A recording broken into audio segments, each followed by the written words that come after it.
The first thing the Creator knew was not light but the weight of his own breath in a world that did not exist. There was no sun. There was no firmament. There was only the cosmic ocean, a black, suffocating expanse of unformed potential that stretched into an infinite silence. In the center of this void floated a single golden lotus, its petals shut tight like a tomb. Inside that flower, a mind ignited. Brahma opened his eyes. He did not have 2 eyes, but 8. 4 heads, each facing a different horizon of nothingness. He looked north, south, east, and west, searching for a single spark, a single sign that he was not alone. He found only the water. It was a silence so heavy it felt like stone. He sat in the heart of the gold, waiting. He waited for a father's hand. He waited for a mother's voice. He waited for the memory of a purpose to surface from the depths of his new consciousness. But there was no memory. He knew he possessed the strength to tear the heavens apart, but there were no heavens to tear. He was a king born into an empty room, a god with the power of life but no knowledge of why he lived. The first emotion felt by the architect of the universe was not glory. It was a cold, absolute terror. He was not a master, he was a ghost in a dark ocean. Ghost in a, who am I? His voice was the first sound the universe had ever heard. It did not echo, for there were no walls to catch it. It was swallowed by the dark. Brahma reached out and touched the floor of his lotus. Beneath the gold, he felt a cord, a thick, vibrant stalk that plunged straight down into the black water. It pulsed with a slow, rhythmic heat. It was the only thing in the universe that moved. He did not know if it led to life or to his own destruction, but the uncertainty was a poison he could no longer swallow. Brahma left the safety of the petals. He gripped the stalk and began to descend. He climbed for a year, then a century. Time was not a line yet. It was a weight. The water pressed against his divine skin with the force of 1,000 falling mountains. The deeper he went, the older the darkness became. This was the womb of the cosmos, a place where light had never been permitted. His 4 faces searched the gloom, seeing only the endless green vine and the pressing black. He was looking for his root. He was looking for the reason he had been forced to wake. At the base of the infinite stalk, the water finally gave way to a vision that shattered his understanding of power. There, resting on the coiled body of a 1,000-headed serpent, lay a giant. He was the color of a storm cloud at midnight.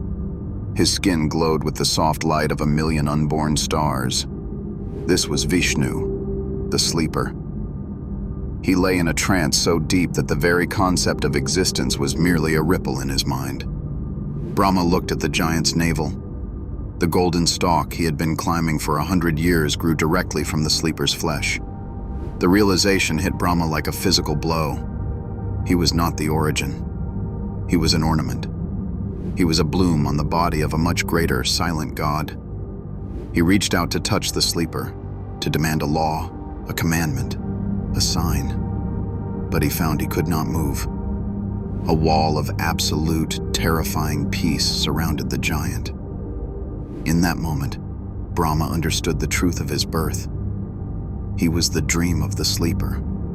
If the sleeper woke, Brahma would vanish like mist. He was a fragment of a thought, given form and sent into the dark to do the work the sleeper would not do. He turned and fled back up the stalk, the frantic rhythm of a life that shouldn't exist thudding against the silence of the deep. He returned to the lotus and sat in the center of the gold. The silence was still there. The ocean was still black. But the terror had changed. He realized that the hope of a father's hand had withered in the cold. There would be no hand to lead him out of the dark. There would be no path carved by another. The uncertainty he felt was not a mistake. It was his only tool. Creation does not begin with wisdom. It begins with the courage to act when you are lost in a grave. Brahma closed his eyes. He stopped looking for the giant below and started looking at the void around him. He took the first breath of the world. As he exhaled, light spilled from his four mouths, staining the black water with the colors of fire and dawn. He began to think, and his thoughts became the stars. He accepted the burden of the Creator, to build a world in the dark, knowing he was only a dream. The universe was no longer a tomb. It was an altar. But as the first light touched the waves, Brahma saw the crushing weight of the void he was meant to fill with flesh. One mind could not populate the silence. He needed hands. He needed blood. He needed suns to carry the flame into the corners of the deep. He did not know that his first act of creation would be his first ruin. He did not know that the children he was about to pull from his mind would look at the world he was building and reject the very blood that made them. Brahma chose to build in the dark. He did not wait for permission, and he did not wait for a map. He simply began.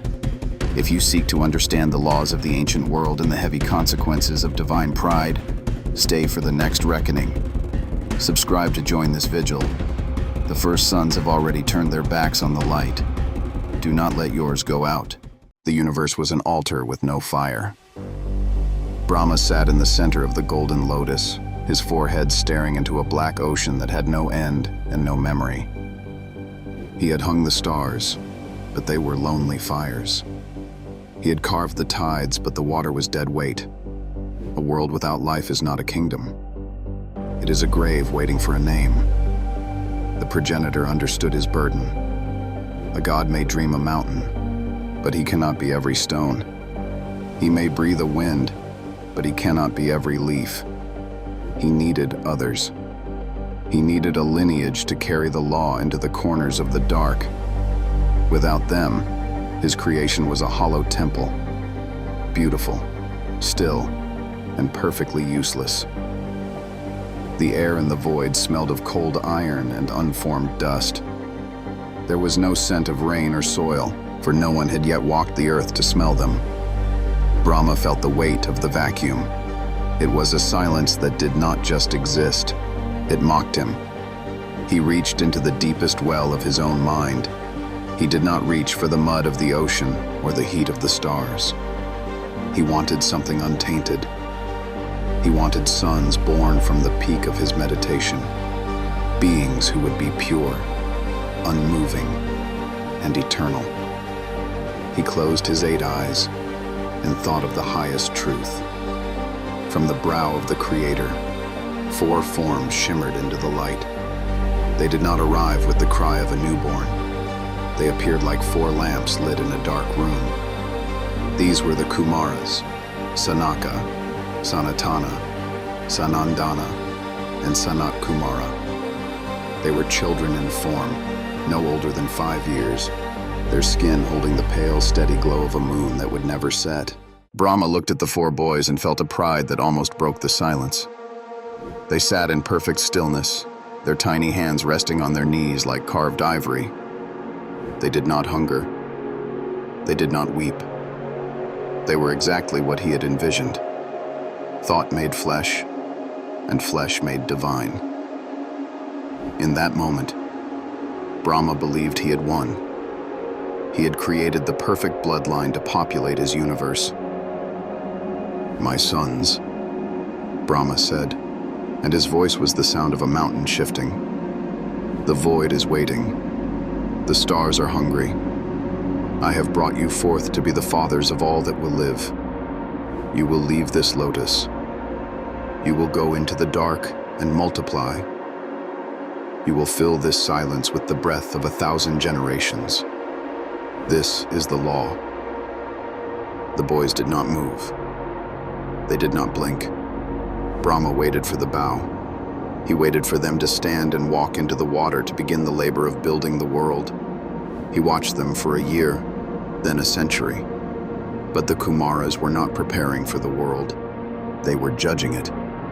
Born from the highest part of the progenitor's mind, they saw the entire map of time before they had even taken a breath. They saw the hunger that would drive men to kill. They saw the sickness that would rot the skin. They saw the great work as a web of pain. To them, to create life was not a gift. It was a sacrilege. "Father," Sanaka said. His voice was not the voice of a child. It was the sound of wind over ancient stone. "We have seen the world you would build. It is a house of glass. We refuse to enter it." Brahma's four heads turned. The light in the lotus began to dim. "You do not understand your own nature," he replied, his tone grave. "You exist to seed the void. You were born to be the root. We will not be the root of a harvest that only yields sorrow," the second son, Sanatana, added. "You ask us to create life so that life may want. You want us to fill the void with hunger and death. We choose the silence of the soul over the shame of the flesh." Their truth offered no warmth. Brahma had made them too pure. He had given them minds of absolute clarity, and they were using that clarity to reject the very purpose of their birth. "I am the lord of this world." Brahma's voice grew harsh, like iron scraping against iron. "I did not ask for your judgment. I gave a command. The Father is the law. You will go forth. You will multiply." The four boys looked at him with a terrifying, holy pity. They saw that their father was a prisoner of his own pride, trapped by his need to be a master. "We will remain as we are," Sanat Kumara whispered. "Monks in the bodies of children. We will never age. We will never marry. We will never touch the mud of your world. We choose the light within over the dark without." They closed their eyes. The air around them grew cold, as if the sun had been snuffed out. They entered a trance so deep their heartbeats vanished. They became four unmoving stones, beautiful and useless, sitting on the petals of the world's first flower. Brahma stood over them, his four faces shadowed with a darkening red. He felt a sensation like a thorn in his heart, the shame of a god who has been disobeyed. He was the lord of creatures, and he could not make four children stand up. His words fell like dead birds upon the water. The cosmic order began to fray before it was woven. If his first and best sons refused to walk, the tides would never turn. The sun would never rise. The unspooling of the world was stalling because the first souls had chosen to die before they had lived. Brahma felt a heat rising from his gut. Not the warmth of creation, but a sharp, acidic fire. It moved up his spine, through his neck, and into his four minds. His skin, once the color of gold, began to flush with a deep, bruised purple. His four brows knit together into jagged lines. The air in the lotus began to smell of ozone and ash. He tried to remain the calm master, but the pity in the boy's eyes was a wound that would not close. He had made them perfect, and in doing so, he had made them his superiors. They were free, and he was the one who was bound to the void, bound to a legacy that his own children found worthless. The frustration curdled. It turned from a thought into a physical weight. It felt like a stone in his throat, a poison in his blood. He looked at the four silent boys, and for the first time, the creator of the world felt the urge to burn what he had made. The end came in the space between two breaths. Brahma's anger was no longer a mental struggle. It was a fire that could not be held. His divine body felt as though it were being scorched from within. A single bead of sweat, hot as molten lead, rolled down his central face. The golden lotus began to shake. The black water of the ocean, still for an eternity, began to boil. The Kumaras did not move. They remained in their frozen peace even as their father's world cracked around them. Brahma's eyes turned into pits of burning coal. He opened his four mouths to speak one last command, but the words were gone. The fury had choked the language out of him. Between his eyebrows, the skin began to tear. A crevice opened, glowing with a light that was not golden, but a terrifying bloody red. The silence was over. A sound rose from that crevice. A sound the universe had never heard. It was not a word. It was a howl. It was the sound of every betrayal and every moment of loneliness that would ever exist, all packed into a single shattering vibration. Brahma had tried to fill the void with order and light, but the first thing he truly gave birth to was a scream. From the center of his forehead, a figure crawled out into the light. It was blue-skinned, wild-haired, and half-mad with the pain of its own birth. It was the fury of a god made flesh. The progenitor had reached his limit, and the price of his anger was the birth of the destroyer. Brahma wanted sons to build his world. Instead, he got children who preferred the dark, and a rage that took a life of its own. The silence of the Kumaras has been broken by a cry that will never end. The blue god has arrived, and he does not want to meditate. He wants to weep, and he wants to burn. If you want to see what happens when the Creator's anger finds a name, subscribe to witness the storm. The destroyer has just opened his eyes. Do not let the fire go out. Brahma built a universe of perfect, unbroken silence. But to make his creation function, he had to give birth to a monster. The first sound in the new world was not a word of power. It was a howl. It rose from the torn flesh between the Creator's eyes. The blue figure that crawled from Brahma did not look like the unmoving suns who sat upon the lotus. This new god trembled. He was the fury of a creator made flesh, but he was more than rage. He was weeping. His cry was the friction of absolute power grinding against the emptiness of the void. As the blue god howled, the black ocean began to thrash. The golden lotus shuddered. The air tasted of iron and blood. Brahma watched his universe begin to crack. He had wanted sons to multiply and build. He had demanded obedience. Instead, his deep frustration had curdled into a living fury and torn its way into the world. "Stop," Brahma commanded. His voice was the shifting of mountains, but it was drowned out by the newborn god. The destroyer had no use for silence. He clawed at his own throat. He tore at the empty space around him. The sheer weight of his grief shook the roots of the new world. If the cry did not cease, the fragile edges of creation would be ground into dust before a single mortal drew breath. Brahma realized his error. You cannot command a fire not to burn. You cannot order a wound not to bleed. "Why do you weep?" Brahma asked. The anger in his four minds had been burned away by sheer panic. The blue god stopped. His eyes locked onto his creator. "I weep because I am nothing," the god said. His voice was the sound of a forest turning to ash. "I have been pulled into the light, but I have no name. I have no place. I have no domain. I am a hunger with nothing to eat. Give me a name, or I will consume this silence." This was not a choice. It was a ransom demanded by the dark. Brahma understood the threat. The entity before him was too heavy. If left without shape, its raw existence would act as a poison, unraveling the bindings of the new world. "You shall be called Rudra," Brahma declared. "The howler, the one who weeps." The name was spoken. It carried the weight of divine law. But the blue god did not calm down. He threw back his head, and his howling grew louder. The ocean boiled harder. "One name is not enough to hold me," Rudra screamed. "I am too heavy for one word.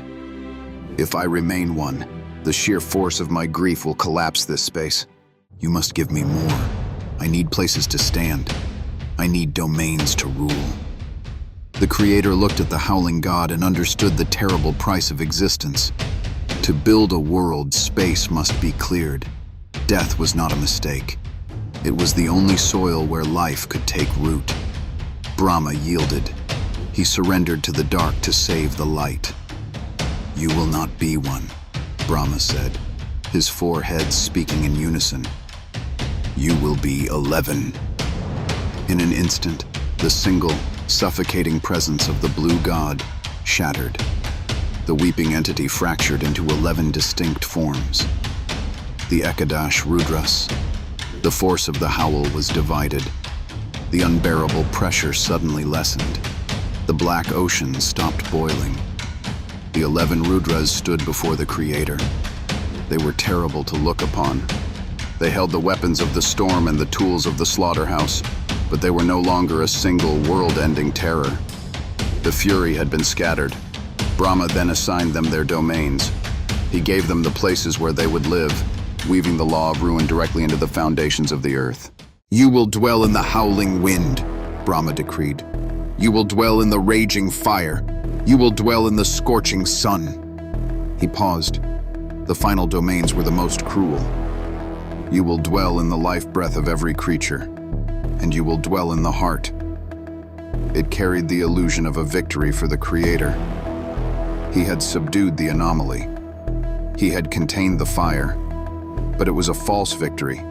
By giving the 11 Rudras dominion over the wind, the fire, and the sun, Brahma ensured that the natural world would always hold the promise of sudden ruin. The earth would never be entirely safe. And by placing Rudra into the life breath and the heart, Brahma sealed a darker fate. He guaranteed that every human, every beast, every living thing that would walk the earth would carry a fragment of the destroyer inside them. The grief of the blue god was now embedded in the human chest. The tears that almost drowned the universe were now the sorrow that every mortal would eventually feel. The perfect silence of the void was gone forever. Life would be permitted to grow, but only because death had already been buried in its roots. The altar finally had its fire, and it was hungry. The new world is a trap waiting for its first victims. Next, creation demands structure, lineage, and ritual. But the one who brings order to this dangerous world will also bring absolute pride. To witness what happens when the first mortals step into a trap they cannot see, subscribe, and keep the fire burning. Look up at the night sky. Watch the moon shrink until it is nothing but a sliver of bone in the dark. For thousands of years, humans have called this a cycle. They call it natural. But in the ancient world, it was not a cycle. It was a scar. The fading of the moon is the visible residue of a curse. It is the permanent rotating evidence of what happens when a god breaks an oath with the man who built the laws of the universe. To understand why the moon was forced to rot, you have to understand the architect who broke him. In the beginning, Brahma faced the terrible burden of empty space. He had built a universe of black water and golden light, but he could not populate it safely. His early attempts were spectacular, terrifying failures. His first sons, the Kumaras, refused to reproduce. They looked at the dark, chose the purity of meditation, and retreated into perfect, unmoving silence. His next son, Rudra, was a howling anomaly of grief and destruction. Unregulated life proved dangerous. If creatures were left to breed in the dark without laws, without boundaries, they would produce monsters. They would consume the lotus. The universe did not need another mystic sitting quietly in the void. It did not need another destroyer weeping over the fragility of creation. It needed a warden. It needed Daksha. Daksha was born from the Creator with a specific, unyielding mandate: bind, regulate, and multiply. He was a Prajapati, a lord of progeny. When he opened his eyes, he did not look at the new universe with wonder. He looked at it like a barren, chaotic field that required a strict, unbreakable design. Daksha understood a fundamental truth of the ancient world. You cannot control wild, ancient gods with weapons. You control them with bloodlines. Daksha invented the concept of the cosmic family. He did not create daughters to nurture them. He created them to bind the heavens and the earth. His children were living anchors. They were designed to tie the volatile, unpredictable forces of nature into a rigid, unbreakable pattern. He bred dozens of daughters. He gave them to the concepts of justice, to the architects of time, and to the raw forces of the earth. He was building a cage of flesh, blood, and obligation. But his most famous chain was cast across the night sky. Daksha gave 27 of his daughters to Soma, the glowing god of the moon. These daughters were the nakshatras, the 27 constellations that mapped the dark. The marriage was bound by an iron oath. Soma was commanded to walk the heavens, spending exactly one night with each wife. Equal time, equal attention, perfect, unchanging symmetry. For Soma, the sky became a heavy, unbroken chain. He was a radiant god of the night, yet he was bound to a relentless, exhausting march. He could not pause. He could not linger to admire the void. Daksha's law demanded that his affection be divided into 27 identical fragments. Night after night, the moon was dragged across the dark. a prisoner to his own glowing path. For a time, the sky was perfectly regulated. The great wheel of the heavens turned without error. But Daksha had forgotten the one hunger his laws could not chain: desire. Soma looked at his 27 wives, but his eyes stopped on one: Rohini. She was the red star. She was radiant, fierce, and entirely captivating. Where the other houses of the sky felt like cold obligations, the house of Rohini felt like a warm sanctuary. Soma stopped moving. He ignored the design. He abandoned 26 of Daksha's daughters to stay exclusively with the one he loved. Under Daksha's law, this was not a romance. It was treason. The breach of cosmic order was visible immediately. Down on the earth, the ancient seers looked up and saw the stars physically stopping in the sky. The rotation of the heavens halted. The breath of the sky caught in its throat. The 26 neglected daughters were left stranded in the dark. For days, they waited in their empty houses. They watched across the vast expanse of night as the moon poured all his radiant light, all his warmth, into Rohini's domain. They were forced to sit in the freezing shadow, ignored and humiliated by the husband they were sworn to bind. Their humiliation turned into deep grief, and their grief hardened into anger. They descended from the sky. They went to their father. They did not weep for lost love. They reported a broken oath. They told Daksha that the sky had ceased to turn. The moon had stopped. Daksha summoned the moon. The architect of life did not yell. When Soma arrived, Daksha stood before him, calm and terrifying, demanding an account for the stalled heavens. Soma did not kneel. He was the lord of the night, and he believed his light made him untouchable. He defended his choice. "She is the only light in this dark," Soma pleaded, his voice ringing with the arrogance of a favored god.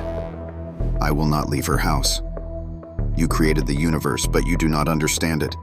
This is not defiance, it is devotion." Soma truly believed that the creator of life would understand the overwhelming, uncontainable force of desire. He assumed he was immune. He expected the ancient laws to bow to his affection. Daksha listened in total silence. He did not interrupt. He did not frown. He let the moon speak until his passionate defense ran entirely dry. For a long, suffocating moment, the silence held. The air grew heavy.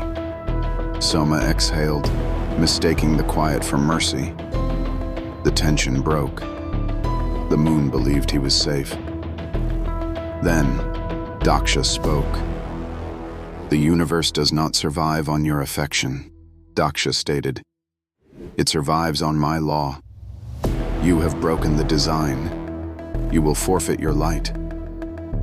It was a cold, absolute statement of fact. Daksha raised his hand and spoke a word of total ruin. He cursed the moon with consumption. The punishment was not instant death. That would be too merciful for a Prajapati. The punishment was physical, agonizing rot. Instantly, the glowing, immortal flesh of the moon began to dissolve. Soma screamed as the disease took hold. His silver skin flaked away like gray ash. His bones hollowed out. His divine strength began to bleed into the void. Night after night, Soma wasted away. His light dimmed to a sickly pale shadow. But the curse did not stop in the sky. Because the moon governed the moisture and the dew of the earth, the consequences cascaded downward with horrifying speed. The roots of creation that Daksha had planted began to wither. Without the moon's full light, the earth began to suffocate from an unquenchable thirst. The sacred medicinal herbs turned to brittle dust in the hands of the healers, their magic failing before their eyes. The great rivers of the ancient world slowed to a crawl, exposing cracked, baking mud where deep water used to flow. The crops dried out in the soil long before they could be harvested, turning vast fields into graveyards of yellowed stalks. The animals grew weak, their ribs showing through their flanks as they collapsed silently in the barren, suffocating fields. The entire world was starving. Daksha had poisoned the water of the earth and choked the life from the soil simply to prove a point. The world was dying because one god chose love over duty, and one father chose law over mercy. Terror seized the pantheon. They saw the veil of creation beginning to tear. The gods rushed to Daksha, throwing themselves before him, begging him to lift the curse. They argued that the universe would collapse into the void if the moon died entirely. Daksha looked at the starving earth. He looked at the rotting, screaming moon. He felt no regret. A structure that bends to anomalies is no longer a structure. He refused to take the curse back. Words of power once spoken by a Prajapati cannot be unwritten. But to keep the universe from failing entirely, he offered a severe, bitter compromise. If Soma bathed in the sacred, purifying waters of Prabhasa and swore a blood oath to obey the rotation forever, the curse would be modified. For 14 days, the moon would suffer the rot, wasting away in agony as payment for his disobedience. But for the next 14 days, he would be allowed to recover his light, growing full before the disease took him again. Soma agreed. He had no choice. He was broken. Look up at the sky tonight. The waxing and waning is not a gentle rhythm of nature. It is the gasping lung of a crippled god. It is Daksha's signature carved into the dark, a permanent warning to anything that breathes. Obey the structure, or be erased. Daksha had proven his point. He had subdued the sky. He had forced the gods into line. The universe was bound, obedient, and utterly terrified of him. He had only one task left. He took 13 of his remaining daughters and handed them to a sage named Kashyapa. These 13 women were meant to give birth to the final pieces of the world. Daksha thought he was locking the final door on his perfect cage. He thought he had conquered the chaos of the void, but he made a fatal miscalculation. By giving those women to a single patriarch, he placed the future gods, the demons, the serpents, and the birds into the exact same bloodline. The greatest enemies in the ancient world are not strangers. They are family. The architect forced the universe into a single household, and the war for its inheritance is about to begin. To witness the cosmic family tear itself apart, subscribe to Mythkipedia. We will see you in the next era. The greatest wars in the universe did not begin on a blood-soaked battlefield. They did not begin with a clash of different species or an invasion from a dark alien void. They began in a living room. They began with shared blood. In the ancient world, humanity believed that the gods and the demons were entirely separate entities, light and dark, locked in a sterile war of good versus evil. But the texts hold a much darker, much more uncomfortable truth. The gods who sit on the thrones of heaven, and the demons who rise from the subterranean dark to tear them down, are not strangers. They are half-brothers. They share the exact same father. And the war that threatens to unmake creation every few thousand years is not a battle for moral supremacy. It is a bitter, never-ending dispute over a father's inheritance. To understand how the universe was permanently fractured, you must look at the trap that Daksha built. Daksha, the stern architect of cosmic law, had sought to control the wild, unpredictable forces of creation. He believed that if he forced the universe into a family structure, it would be bound by loyalty. He took his daughters and gave them in marriage to a single ancient sage named Kashyapa. Kashyapa was quiet. He was a vessel for life, a patriarch who carried the seed of the entire cosmos. He took his wives, and for a brief moment, the universe was contained in one house. But Daksha forgot that walls do not prevent violence. They only trap the violent together. He forgot that the bitterest hatred does not come from the unknown. It comes from the person sitting across from you, who has something you believe belongs to you. The silence of Kashyapa's house broke when his wives began to give birth. His wife Aditi was the mother of light. From her womb came the Devas, the radiant ones. They were born measuring the sky, ready to carve it into kingdoms. They looked at the empty thrones above the clouds and knew they were meant to sit on them. They were the keepers of the ritual, the masters of the sun and rain. But Aditi had a sister. Her name was Diti. Diti watched her sister give birth to the lords of heaven, She watched the Devas claim the high ground of the universe and build their perfect altars. And in the dark of her own chamber, a cold, heavy envy took root. She demanded sons of her own from Kashyapa. She demanded sons who were not just equal to the Devas, but who possessed the raw, crushing mass to break their perfect laws. From Didi and another sister named Danu came the Asuras, the titans of the ancient world. When the Asuras opened their eyes, the earth shuddered under their weight. They were not mindless beasts. They were brilliant, fiercely disciplined, and immensely powerful. They were the firstborns of the earth. While the Devas claimed the clouds, the Asuras claimed the iron, the gold, and the crushing depth of the subterranean world. The brothers looked at each other. The Devas, shining and entitled. The Asuras, massive and proud. They realized immediately that their father had made a terrible mistake. He had given them the exact same ambition, but he had only provided one heaven. They did not look at each other and see good and evil. The shining Devas looked down and saw monsters. The massive Asuras looked up at the heavens and saw thieves sitting on their thrones. Every time an Asura king marches on heaven, he is trying to take back the house he believes was stolen from him by his younger, favored half-brothers. The cosmic war is a family screaming over a contested will. The Devas claim the right to rule because they maintain the ritual order. The Asuras claim the right to rule through sheer strength, ascetic discipline, and the primal right of birth. And once that poison entered Kashyapa's house, it did not stop with the kings. It seeped into the soil. It infected the other sisters. Two of Kashyapa's other wives, Kadru and Vinata, watched the rivalry of Aditi and Didi. They looked at the war in the heavens and realized a brutal truth. In Kashyapa's house, you were either a conqueror or you were prey. Kadru approached Kashyapa with a terrifying request. She did not ask for kings. She asked for a swarm.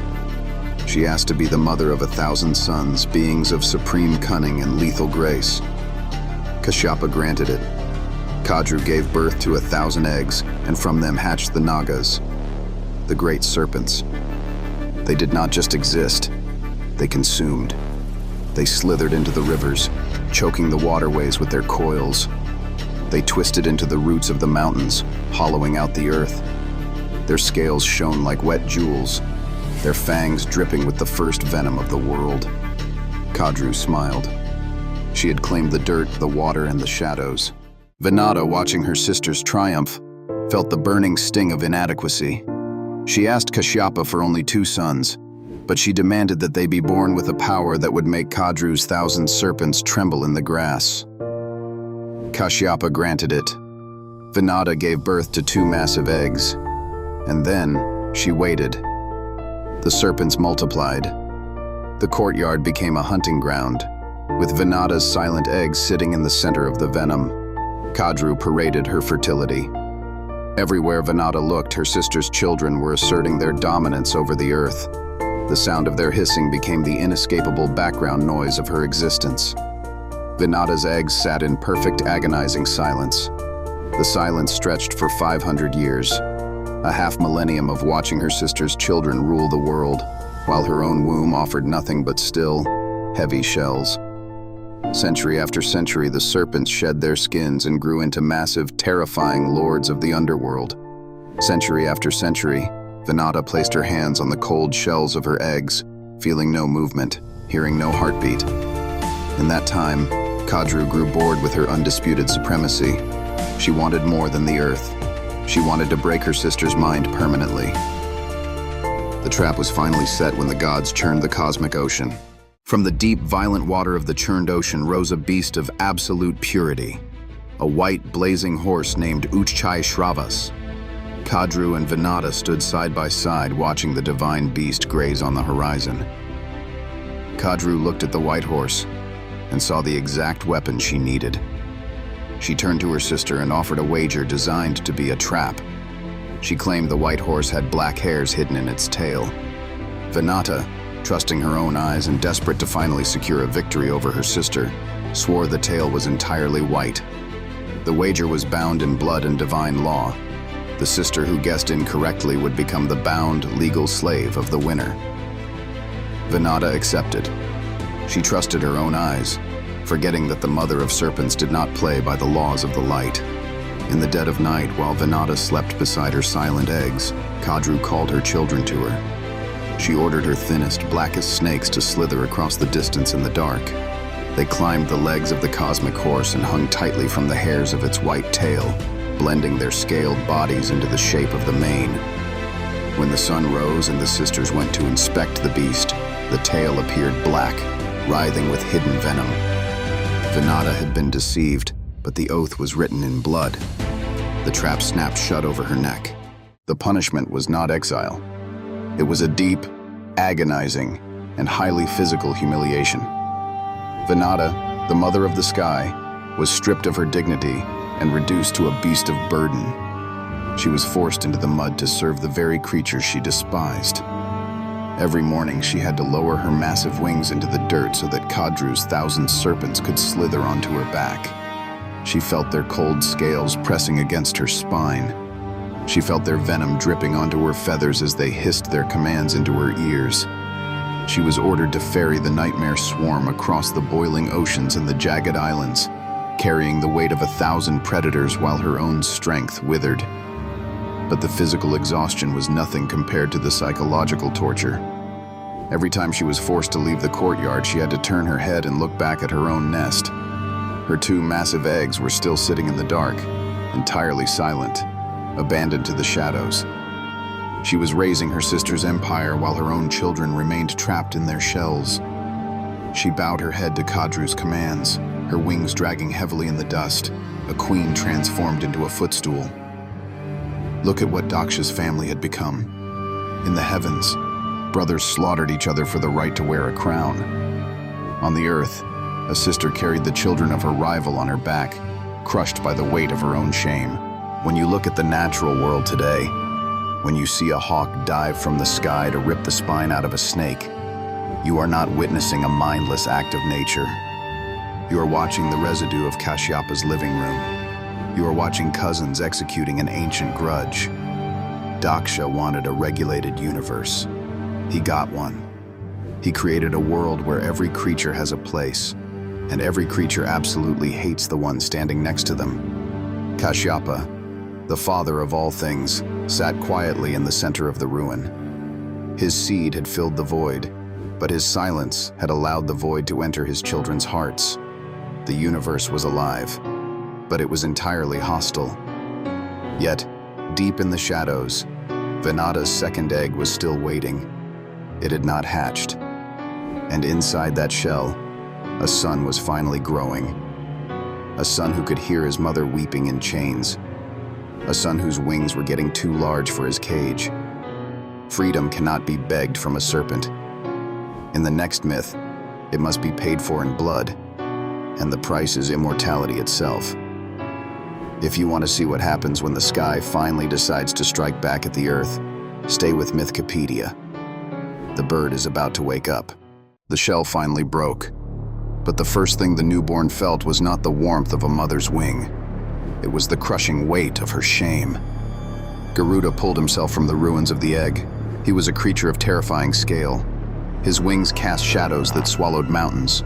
When he opened his beak, the sound rattled the teeth of the beasts hiding in the dark forests below. He was born with the sheer physical strength to tear the crust of the earth apart. But as the dust of his birth settled, he looked down. He saw his mother, Vinata. She was not looking at him. She was on her hands and knees in the dirt. A massive serpent was resting its coiled weight upon her back, sleeping lazily in the sun. This was the inheritance of Kashyapa's divided house. Vinata had lost a bitter dispute to her sister Kadru. And in this ancient universe, an oath was not a metaphor. It was a physical binding chain. Vinata had become a slave. She was a living footstool for her sister's children. Garuda looked at the snakes. He could have slaughtered them in a single heartbeat. He could have ground their skulls into the dirt.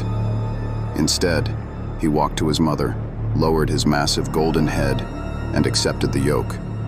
The strongest creature ever born had just entered the universe, and his first inheritance was a slave collar. For decades, the sky witnessed an unnatural crime. The great bird flew across the heavens, acting as a ferry for his masters.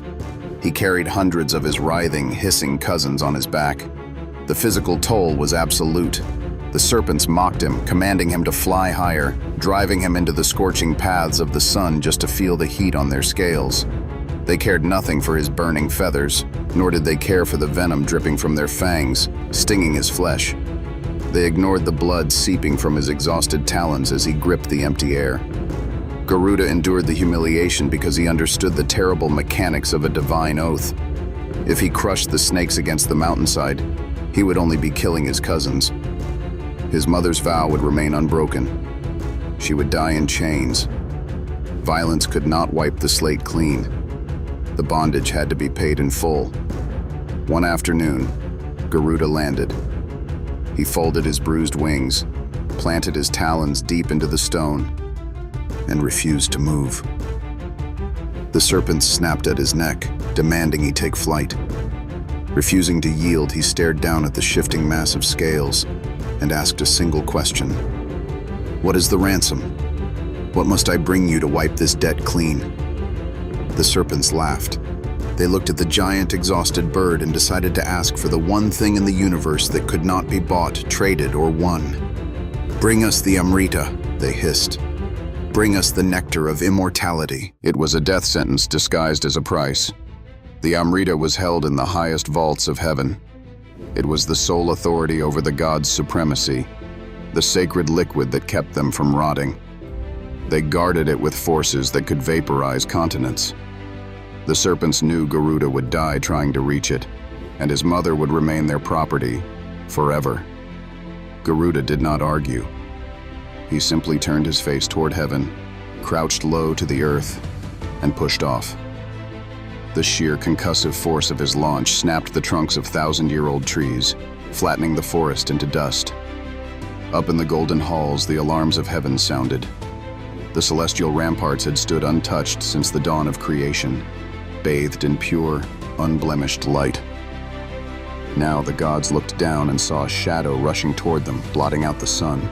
The celestial vanguard, the Adityas and the Vasas, assembled at the gates. These were warrior gods, beings who had slaughtered demon armies for centuries. They drew their glowing weapons, raising a forest of celestial spears and blazing arrows, preparing to execute the invader. As Garuda breached the atmosphere, the gods unleashed a devastating volley. Thousands of divine projectiles struck the great bird in a blinding flash of light, but the smoke cleared, and Garuda had not fallen.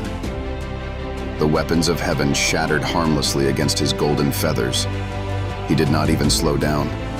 He beat his wings with such catastrophic force that the resulting hurricane scattered the immortal army like dry leaves.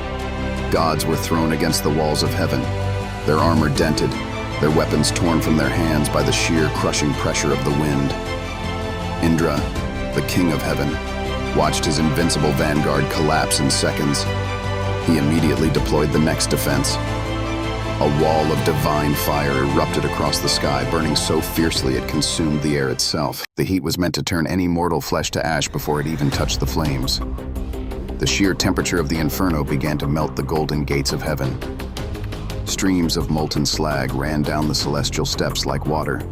Garuda did not retreat from the blistering heat. He opened his massive beak and inhaled the water of a dozen earthly rivers, pulling the churning currents deep into his chest.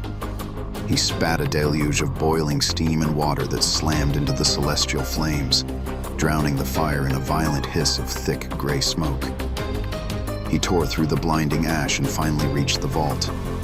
But the final defense was waiting. It was a spinning wheel of razor-sharp blades, moving so fast it looked like a solid disk of blinding light. It was designed to shred any living tissue into red mist. Brute force would only result in amputation. Garuda could not break it. So, he shrank. He condensed his colossal form down to the size of a sparrow and dove straight into the impossible, razor-thin spaces between the spinning blades. The metal caught him. The blade sliced across his chest and tore through his wings. He bled across the iron, but he refused to stop. He slipped through the grinding mechanism and reformed his massive bleeding body on the other side. He was inside the vault. The Amrita rested on an altar, a liquid so pure it seemed to burn without heat, holding the sole authority over eternal life. He took it in his bleeding talons. The theft was absolute. The sky had been broken. But as he turned to leave, he found Indra standing before him. The king of heaven stood blocking the exit. He raised the Vajra, the terrifying thunderbolt that had shattered mountains. The air in the vault tasted heavily of ozone and copper. Garuda did not flinch. He tightened his grip on the golden pot. The tension froze the room. One strike of the Vajra would tear the vault apart and leave them both dead in the ashes. Indra saw the raw power of the beast. He saw the blood dripping from Garuda's chest and the ruined gates outside. He realized a war in this small room would destroy heaven entirely. They stood in the ruin of the vault and forged a bitter, silent pact. Indra needed the Amrita to stay in heaven. Garuda needed it to fulfill an oath on earth. Garuda would deliver the pot. The ransom would be stamped. Then, it would be Indra's problem to steal it back. Garuda plummeted back to earth. The wind tore at his fresh wounds, but he did not slow down. He landed violently before the serpents, the impact shaking their nests and cracking the stone. He carefully placed the glowing pot onto a bed of sharp green kusha grass. "The ransom is paid," Garuda declared. His voice was like grinding stone. "My mother is free." The serpents stared at the Amrita. They were too frantic for the prize to question how the bird had survived. They hissed their consent. In that exact moment, the invisible weight that had crushed Vinata for decades shattered. She did not cheer. She simply fell forward into the dust, weeping, before slowly pushing herself up on her hands and knees. She stood, trembling, brushing the dirt from her skin. She looked at her son. She was no longer a footstool. She was a mother. The binding oath dissolved into the wind. The serpents lunged toward the pot, desperate to drink the immortality they had demanded from the sky. Garuda raised a single, heavy talon, blocking their path. "You are about to drink the holiest substance in creation," he said softly. "Divine law requires you to cleanse yourselves first. Go to the river, bathe, then claim your prize." The serpents, terrified of angering the universe and losing their ultimate reward just inches from the finish line, halted. They slithered away to the river to perform their purification rituals. The moment their scales touched the water, the sky flashed. Indra plunged from the clouds, snatched the pot of Amrita from the grass, and vanished back into the heavens without a sound. When the serpents returned from the water, the altar was empty. Only the bed of kusha grass remained, sticky with a few lingering drops of the divine nectar. Panicked and cheated, the serpents threw themselves onto the grass. They flicked their tongues frantically over the sharp blades, desperate to lick up the residue of immortality before it dried. The grass did not yield nectar. It yielded consequence. The razor-sharp edges sliced through their tongues, splitting them straight down the middle. Look closely at a serpent today. The forked tongue is not an accident of nature. It is the permanent, physical scar of their ancestors' greed. It is the residue of the day they tried to extort a mother and got mutilated for their arrogance. Garuda took Vinata and flew into the vast open sky. He had broken the ancient laws of the heavens. The universe now understood that unimaginable physical force could rewrite the rules of creation. But physical force has a limit.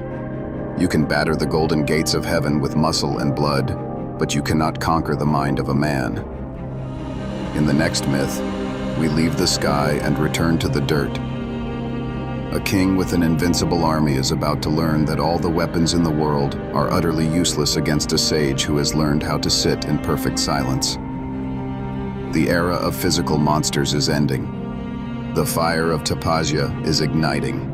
If you want to witness the exact moment a king's pride is crushed without a single blade being drawn, subscribe to Mythkipedia. We will see you in the ashes. The crown was a lie. King Kaushika realized this only when he was standing knee-deep in the ashes of his own pride. He was a man who commanded the earth. When his chariot moved, the ground shook. When he spoke, borders were redrawn in blood. He believed that absolute physical force was the only law the universe respected. But as the smoke cleared in the quiet forest, he looked at his hands. They were empty. He looked at the old man sitting quietly on the dirt before him. The man had no armor, no army, no gold. And yet, in a single afternoon, this frail hermit had taken everything the king possessed, and he had done it without striking a single blow. The ruin of King Kaushika began with an act of arrogant hospitality. Months earlier, the king had been marching his massive army across the continent. 1 million men dragged their feet through the dirt. They were exhausted, parched, their armor suffocatingly heavy, their horses starving and foaming at the mouth. They carried the grim smell of sweat, copper, and endless conquest. Eventually, the tree line broke, and the staggering vanguard spilled into the edge of a deep, ancient forest. It was the domain of sage Vashishta. Vashishta was a Brahmarshi. He was a being who had burned away all worldly desires through decades of absolute stillness. His ashram was a place of profound, terrifying peace. In this forest, predators and prey drank from the same river. The air was heavy with the smell of lotus flowers and the faint, sweet smoke of sacred fires. The king stepped down from his chariot, expecting the hermit to offer him a handful of bitter berries, or perhaps drop to his knees and beg for his life. Instead, Vashishta looked at the starving army and offered to feed them all. Kaushika thought it was a joke. 1 million men stood behind him, their stomachs hollow, their weapons heavy. The surrounding woods could not possibly hold enough meat and grain to satisfy a fraction of his cavalry. But Vashishta did not call for hunters. He simply called for Sabala. She stepped out from the deep shade of the trees, a celestial cow, her skin glowing with a faint, divine light. She breathed, and the air suddenly smelled of fresh rain. She was a creature of pure, living warmth. Vashishta walked to her and whispered gently into her ear. The earth simply yielded. The transformation was violent in its suddenness. Rivers of sweet milk and honey flowed directly from the soil. Mountains of roasted meats, rich pastries, and warm rice erupted before the stunned soldiers. Every man, every horse, every war elephant ate until they could not force down another bite. Kaushika stood completely isolated amidst his gorging men. He did not feel gratitude. He felt a deep, twisting sickness in his gut. He felt the terrifying sting of envy. He was the undisputed ruler of the known world. But to feed his empire, he had to bleed it. He needed swords, forced taxation, brutal harvests, and fear. This hermit living in the dirt held more wealth in a single tethered animal than the king held in his entire bleeding empire. Kaushika approached Vashishta. The king's pride could not tolerate the existence of a power he did not own. A jewel of this magnitude belongs only in the treasury of a king, Kaushika said, his hand resting instinctively on the hilt of his sword. I will give you 100,000 ordinary cows. I will give you mountains of gold. Give me Sabala. Vashishta looked at him. His eyes held no anger, only a quiet, terrifying pity. She is not property, king. She is my family. She is the sacred fire of this ashram. She cannot be bought. Kaushika smiled. It was the cold, hollow smile of a man who had never been told no. A king does not ask, hermit. A king takes. Kaushika raised his hand and gave the fatal order. His royal guard moved in. They showed no reverence for the divine light. They threw thick, heavy iron chains around Sabala's neck, the metal biting deeply into her glowing skin. They dug their heels into the dirt and began to drag her away by brute force. Sabala thrashed against the iron. She dug her hooves deep into the soil, weeping large, heavy tears that steamed as they hit the ground. She looked back at Vashishta. Her wide eyes asked a silent, desperate question. Why have you abandoned me to these savages? Vashishta remained perfectly still. He offered no curses and raised no guard. He only looked at the weeping animal and spoke in a perfectly calm voice. I have not abandoned you, but I am a man of peace. I cannot commit violence. If you wish to be free, you must free yourself. The moment those words left his lips, the air pressure in the forest dropped violently. The birds stopped singing. Sabala stopped weeping. The faint, divine light surrounding her body suddenly turned a blinding, furious red. The tears that had fallen into the dirt began to boil. From her breath, from her skin, from the boiling mud beneath her hooves, flesh and steel began to tear their way into reality. They did not just appear. They ripped themselves out of the light, fully armed, screaming in strange, guttural tongues. These were the Pallavas, the Shakas, the Yavanas. Fierce foreign warriors born purely from the wrath of a violated mother. There were tens of thousands of them, and they looked at the king's army with absolute murder in their eyes. They hit Kaushika's men like a tidal wave of blades. The slaughter was absolute. It was not a battle. It was a butchery. The king's elite guard, the men who had conquered continents, the veterans who had survived 100 campaigns, they were turned to meat in minutes. Swords shattered against the divine armor of the foreign warriors. Horses screamed as they were dragged to the ground. The earth quickly turned into a thick, red swamp. Kaushika stood frozen, unable to draw his weapon, watching the men who had built his empire be dismantled piece by piece. In less than an hour, it was over. The screams faded into a wet, heavy silence. The foreign warriors dissolved back into the dirt, leaving Sabala standing quietly beside Vashishta. Kaushika was left standing alone in a sea of his own dead men.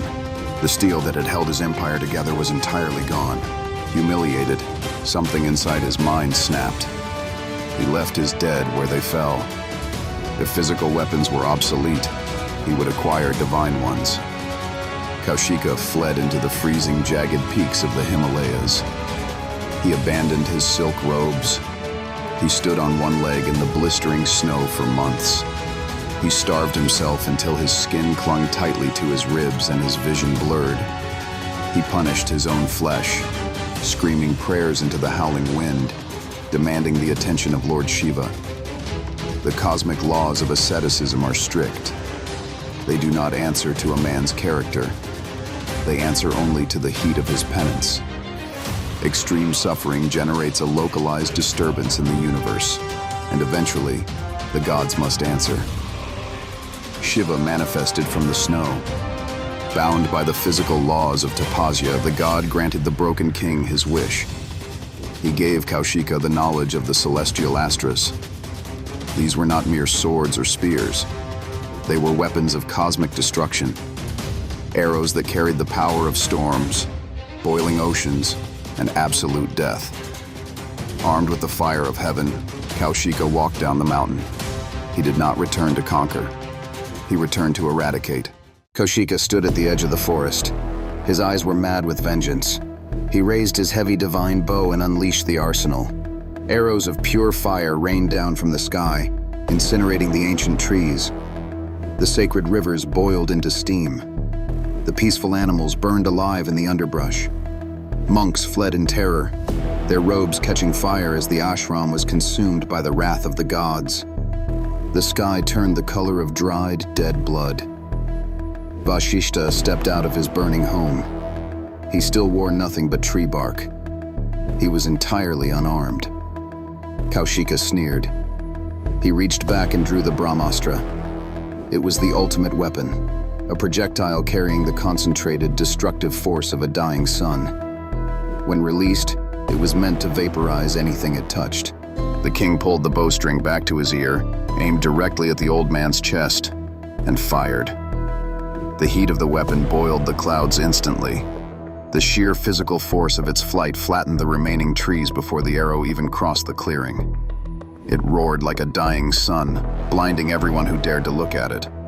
The apocalypse was seconds away from striking the hermit's flesh. Vashishta did not flinch. He reached down and picked up his Brahmadanda, his simple wooden walking stick, a piece of timber infused with decades of silent, unbroken meditation. He planted the wooden stick in the dirt between himself and the incoming fire. The Brahmastra struck the wood. There was no explosion. There was no shockwave. The wooden stick simply absorbed the fire. It drank the atomic heat of the gods like dry earth drinking a single drop of rain. The terrifying, blinding light sputtered against the bark, choked, and died completely. The smoke slowly cleared. The stick was not even scorched. The silence that followed was suffocating. It was worse than the fire. It was the heavy, crushing silence of a universe proving a man was absolutely nothing. Kaushika's hands went numb. The heavy divine bow slipped from his grip. The sound of the wood hitting the ash echoed loudly in the quiet devastation. He stared at Vashishta. The sage was perfectly calm, his breathing steady, his eyes still holding that same terrifying pity. In that profound silence, Kaushika realized his entire life had been a joke. He realized that a mountain of swords and a sky full of divine fire were nothing. They could not even singe a piece of dead wood held by a mind that had conquered itself. Dig balam kshatriya balam, Kaushika whispered into the cold ash. Shame on the power of a warrior. Brahma tejo balam balam. Only the power of the spirit is true power. He reached up to his head. He felt the heavy, useless weight of the gold. He took off his crown and let it fall into the dirt. He unbuckled his armor, letting the thick metal plates drop to the ground. He turned his back on his kingdom, his remaining wealth, and his name. King Kaushika died in those ashes. He walked deep into the dark woods to begin a punishment of his own making. He would sit in the fire. He would starve. He would tear his own mind apart until he forged a power greater than Vashishta's. He was about to ignite the terrifying fire of tapasya. But extreme heat cannot be contained. The fire he was about to build would warp the fabric of reality, and that kind of disturbance never goes unnoticed. It always invites a visitor. If you want to see who walks through the smoke to agitate the gods, stay with Mythkipedia. We have seen what happens when extreme heat is generated in the dark woods. The fire of King Kaushika's humiliation warped reality, proving that physical weapons mean nothing to a mind that has conquered itself. But what moves the minds of the gods? There is a visitor in Hindu myth. When kings see him approaching their gates, their blood runs cold. When demons hear the sound of his instrument, they know their empires are already dead. He carries no armor. He commands no army. He is sage Narada. He does not use the fire of heaven to burn down kingdoms. He uses a much more terrifying weapon. He asks a single, impossible question. Kings spend their lives building thick walls to hide their pride, their guilt, and their rot. Narada is the visitor who simply walks through the wall and forces them to look at it. His arrival means your safe, stagnant life is over. To understand the true danger of this visitor, you have to look at the day he broke the master of creation. Long ago, the universe was vast, silent, and waiting. Daksha Prajapati, a supreme creator god, was tasked with filling it. Daksha treated destiny as a strict command. He needed bodies to populate the earth, to build cities, and to worship the gods above. So he created 10,000 sons. They were known as the Haryashvas. They were perfect, strong, obedient, and completely identical in purpose. Daksha sent them to the western edge of the world, to a sacred lake, to prepare their bodies for the heavy burden of multiplying the human race. They stood shoulder to shoulder by the water, 10,000 men waiting for the final command to begin their endless labor. They did not know themselves. They only knew their father's orders. Then, a man walked out of the tree line. He plucked the strings of a wooden veena. The music was clear and sharp, cutting through the heavy silence of the lake. It was Narada. He looked at the 10,000 men preparing to build a world they did not understand. He spoke softly, offering them a single, quiet riddle. "You prepare to build a kingdom of men," Narada said. "But have you seen the kingdom from which no man returns?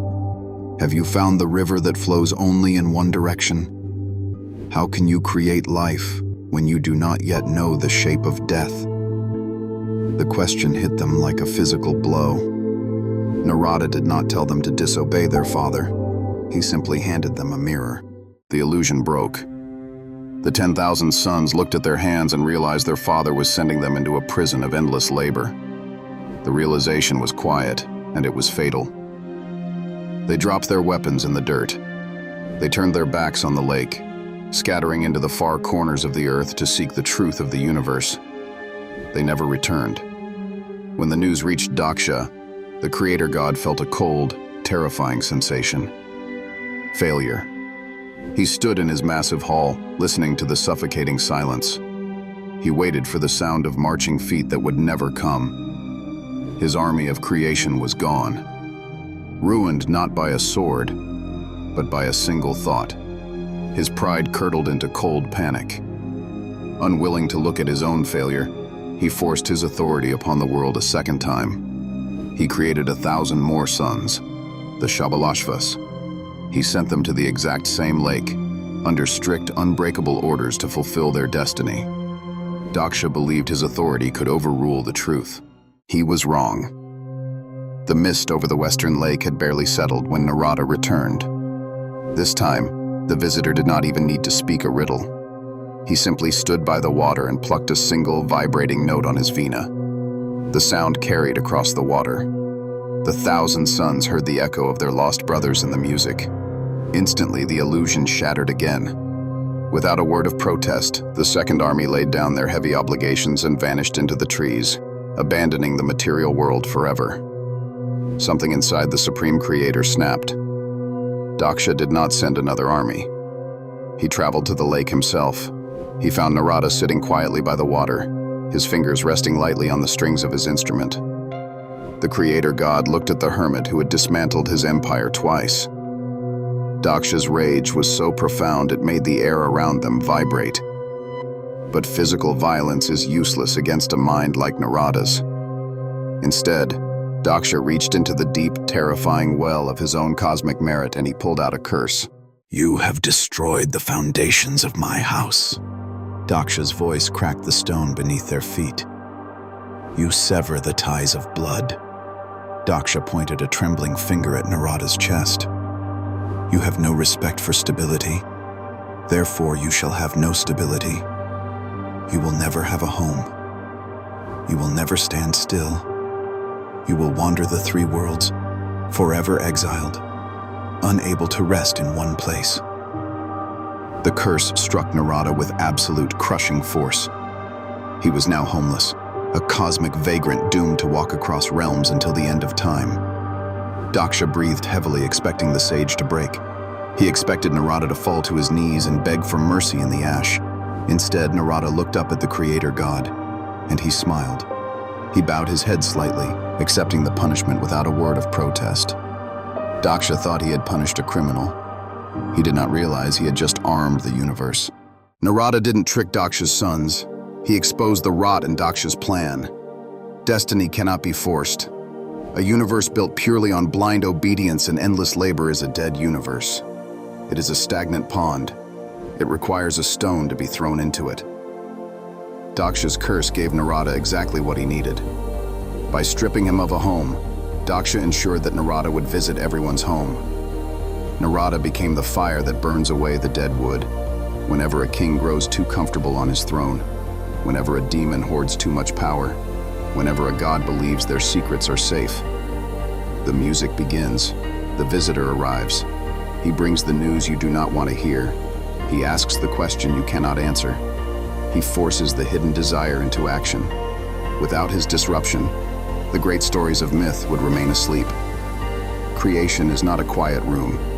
It is a wheel built on consequence, and Narada turns the wheel. But this wheel was built long after the first fires were lit.